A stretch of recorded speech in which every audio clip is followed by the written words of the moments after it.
Hey guys. Okay, today we're talking about IPAs. An IPA is short form for income producing activity. An income producing activity is anything that directly affects the OGV, your organizational volume, your sales, or your paycheck, okay? Anything that affects your sales in a positive way or your paycheck in a positive way. We get paid in Young Living month to month. We get paid around the 20th of the month for the previous month. In case you didn't know that, you can set up direct deposit in your account or you'll get a check in the mail.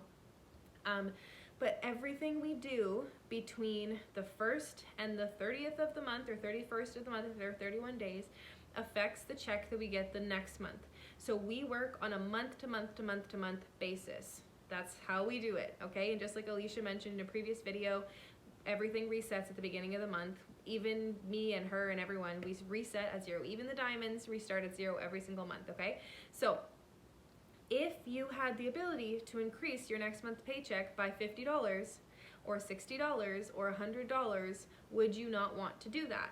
I think the answer for everyone would be yes, and that is where the income producing activities come in.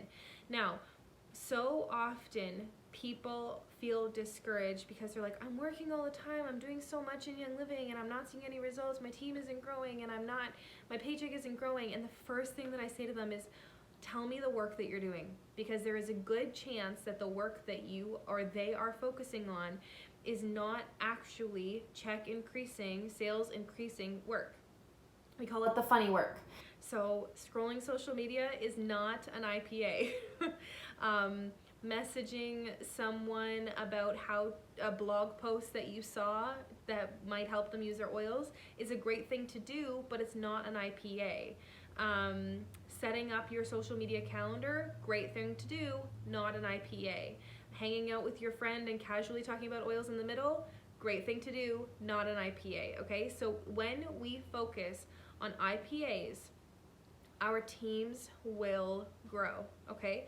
IPAs take around 5 minutes max per IPA, and if you can say that you can do 10 IPAs a day, then that is what you focus on during your work time, okay? Here are some examples of IPAs.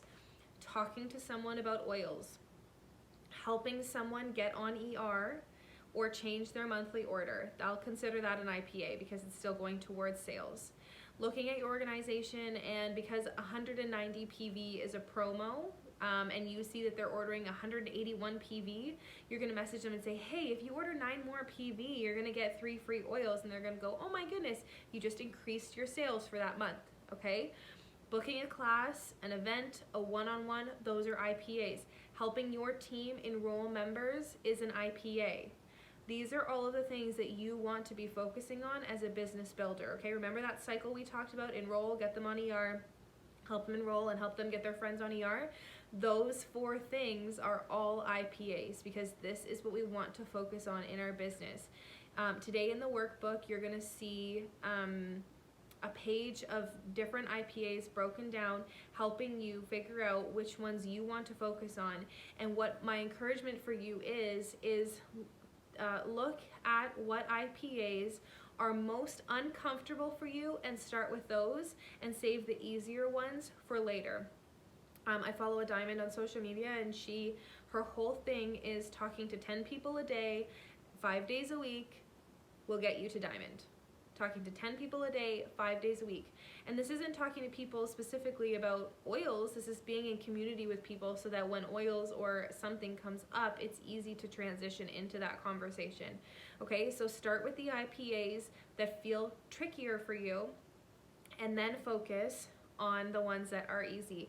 And here's the thing, you'll hear us reference maintenance mode.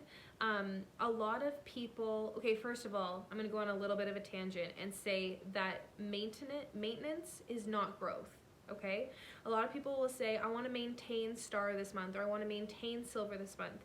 And Socrates has a theory that there is either growth or there is decay. A lot of people think that there is growth and then there's maintenance, and then there's decay. What if maintenance doesn't exist? What if there is no maintaining? which means you're either growing or you're decaying. In your relationship, you're either growing or you're decaying. In your health, you're either growing or you're decaying. In your weight, you're either growing or you're decaying. In your Young Living business, you're either growing or you're decaying. Which one of those sides do you want to be on?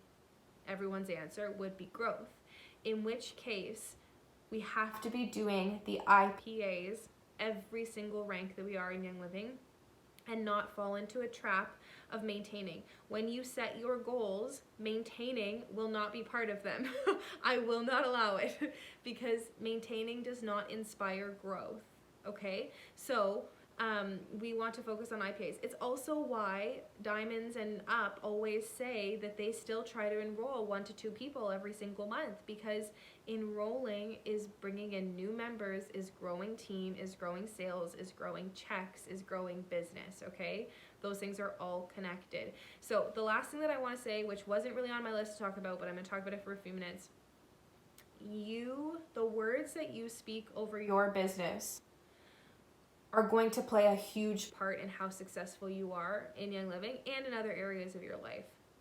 You will hear us talk about conscious language a lot, and it is because we believe it, it is because we know it, it is because we feel it. You are going to speak life over your Young Living business and over yourself every single day. My Young Living business is thriving. I have higher sales than I've ever had before. I have 4 new stars this month. My OGV is 50,000. My OGV is 500 or more. My new builders flock to me because of my personality. I am confident. I am loved. I am significant. I am worthy. These are the things that you need to be saying about yourself and over your business all the time. I will lump that into being an IPA because you guys, some of us need to start right there. Believing in ourselves and believing that we can do it. You have everything within you already to grow a successful Young Living business. You just have to do the work.